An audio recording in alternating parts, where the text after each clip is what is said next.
So I want to quickly run through our timeline again and make sure that we recall the basics of the Constitution. Remember that we had to go have a constitutional convention in 1787 because we realized that the Articles of Confederation wasn't good enough and that we needed to rewrite the whole thing. There was no fixing it at this point. We just needed to straight up write a whole new Constitution. So we begin with James Madison. He is our father of the Constitution. He wrote the Virginia Plan because one of our key issues was representation in the government. So let's think back. Why would representation actually be a huge concern? Well, because we didn't have representation under British control. They kept us out of the loop. We weren't able to participate in the decisions of the British Parliament. And so we wanted to make sure that we had proper representation under our own government as a country. So Virginia brought forth the plan that said representation needed to be based on population. So the more people in your state, the more representatives that you get. This makes the big states happy.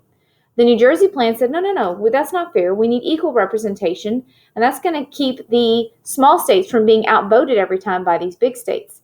So because we couldn't agree on which plan, we just blended the two together and created a bicameral legislature. Remember, bicameral means two houses, kind of like a camel has two humps, bicameral.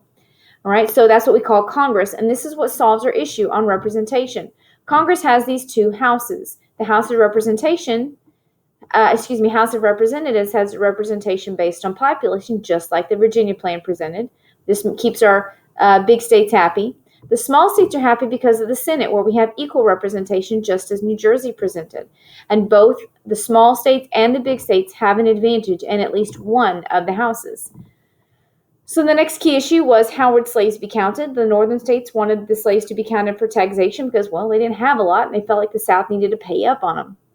The South completely disagreed and felt like their slaves need to count as people because the more people in your population, the more representatives you would get in the House. They blended the two ideas together and created the 3/5 compromise, where every 5 slaves would actually be counted as 3 people for the purposes of taxation and representation. Keep in mind, no slaves got set free, but the 3/5 compromise solved our issue on how slaves would be counted. So then let's jump into the actual anatomy of the Constitution. We start with the preamble as our introductory paragraph, and the first sentence is "We the people." Why would we feel the need to add that in there? Well, because think back to our experiences when we wrote the Declaration of Independence. We wanted to declare that the people were the ones with equal rights. And we the people, wanted to be the ones to control our own government. And that's what it does. It states the goals of our Constitution, where it means we the people self-govern. So our first 3 articles give us the powers of each branch of the government. Article 1 is our legislative branch. Article 2 is the executive branch. And Article 3 is the judicial branch. Our Article 5 is the amendment process, as you recall, where it takes 2/3 of Congress saying yes, 3/5 of the state saying yes, and finally it becomes part of the Constitution. And we only have 27 of these over a 200-plus year time period, which is pretty good. It means we did a pretty good job when we first set up the Constitution. And also, the first 10 amendments that we wrote were the Bill of Rights, and that's the only way that we managed to ratify the Constitution. Because Article 7 says in order to ratify the Constitution, 9 out of the 13 states must approve in order for it to become our government. And we know ratification doesn't happen right away because the disagreement between the Federalists, who are all for the Constitution, versus the Anti-Federalists, who were all against the Constitution. And in order for the Anti-Federalists to agree to ratify the Constitution, the Federalists wrote a Bill of Rights. The Anti said, we're not doing this unless you add a Bill of Rights which protects our freedoms. So keep in mind, why were they so afraid of our freedoms being overpowered? Well, because of past experiences that we dealt with under British control. Remember the instances where we had to keep soldiers in our homes against our will, where they would tax us without representation, where they chose to search our homes without any proper reasoning. And so we made sure, the Anti-Federalists made sure that we added these Bill of Rights so that we never dealt with that ever again. So let's take a quick look at this video. It's just about 2 minutes long. We'll be able to wrap up the United States. You can move on to your quiz.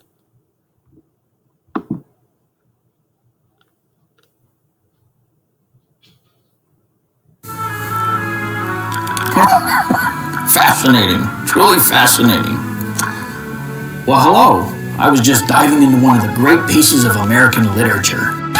Why am I stuck reading this old, dusty copy of the Constitution when you get to read a children's book? Bite your tongue. This is a classic and national treasure, and you would do good to follow its teachings, just like that book you're holding. If it's so great, you read it. Actually, I've already read it. And did you almost fall asleep too? Of course not. I've got an idea. I'm going to make the United States Constitution an entertaining experience.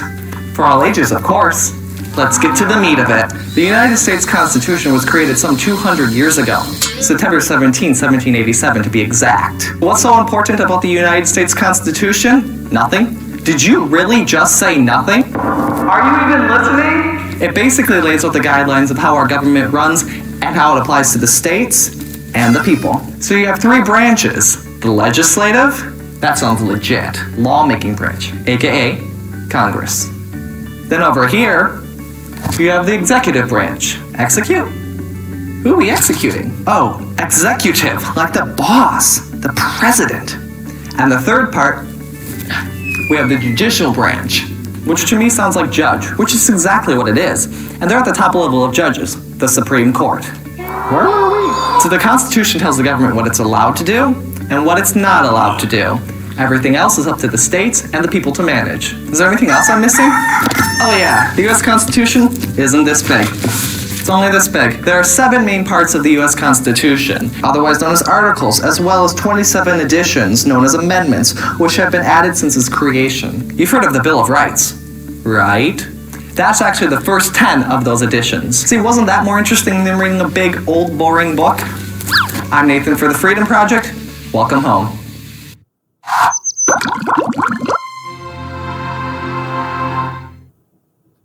All right, so go ahead and take a look at your quiz questions and move on to your next assignment.